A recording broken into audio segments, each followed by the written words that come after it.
പ്രിയമുള്ളവരെ, ഞാൻ ഹരീഷ് ആർ നമ്പൂതിരിപ്പാട്. മാതൃഭാഷാ ദിനമായ ഇന്നൊരു കഥ കേൾക്കൂ. തായ്വേര്. അന്താരാഷ്ട്ര മാതൃഭാഷാ ദിനാഘോഷം. കുട്ടികളുടെ കയ്യിൽ പല നിറങ്ങളിലുള്ള പ്ലക്കാർഡുകൾ. ഭാഷകൾ പ്രധാനമാണ് എന്നെഴുതിയിരിക്കുന്നു. പല ഭാഷയിൽ പലതരം പ്ലക്കാർഡുകൾ. ആ സ്കൂളിലെ 5ാം ക്ലാസ്സുകാരനായ ആരവിന് ആ ദിനത്തിൻ്റെ അർത്ഥം മുഴുവനും മനസ്സിലായില്ല. വീട്ടിൽ അവൻ മലയാളം സംസാരിക്കും, സ്കൂളിൽ ഇംഗ്ലീഷ് സംസാരിക്കണമെന്നാണ് നിയമം. കൂട്ടുകാരനായ രാജു വീട്ടിൽ തമിഴ് സംസാരിക്കും. ആരിഫിനെ കൊണ്ടുവന്നു വിടുമ്പോൾ അവൻ്റെ മുത്തശ്ശി ഹിന്ദി പോലെയുള്ള ഏതോ ഭാഷ സംസാരിക്കുന്നത് കേൾക്കാം. ബോലു പറയുന്ന പല കാര്യവും അവന് മനസ്സിലാവുന്നില്ല.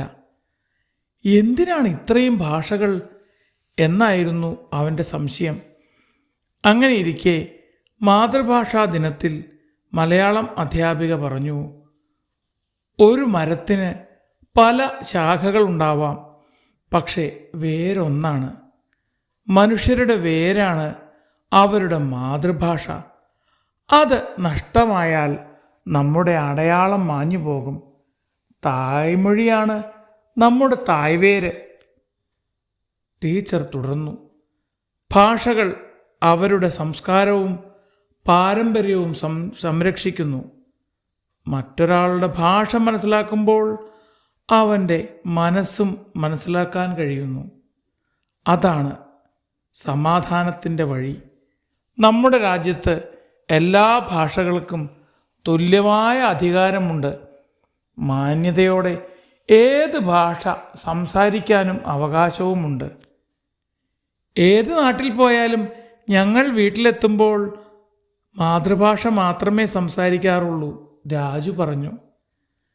ബോലു അമ്മമ്മ പാടുന്ന പഴയ നാടൻ പാട്ട് പാടി.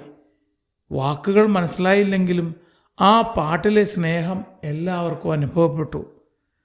ആരവിന് അപ്പോൾ മനസ്സിലായി, ഭാഷ എന്നാൽ വാക്കുകളേക്കാൾ വലുതാണ്. അത് ഹൃദയത്തിൻ്റെ ശബ്ദമാണ്. ആ ദിവസത്തിന് ശേഷം ആരവ് മാതൃഭാഷയെപ്പറ്റി കൂടുതൽ അഭിമാനത്തോടെ സംസാരിക്കാൻ തുടങ്ങി. കൂടാതെ കൂട്ടുകാരുടെ ഭാഷകളെയും ആദരിക്കാൻ തുടങ്ങി. നമ്മുടെ രാജ്യം മനോഹരമാകുന്നത് അതിൻ്റെ ഭാഷാ വൈവിധ്യത്തിലാണ്.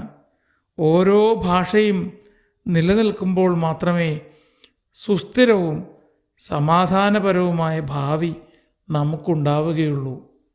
ടീച്ചർ പറഞ്ഞത് കേട്ട് അവർ സന്തോഷത്തോടെ തലകുലുക്കി.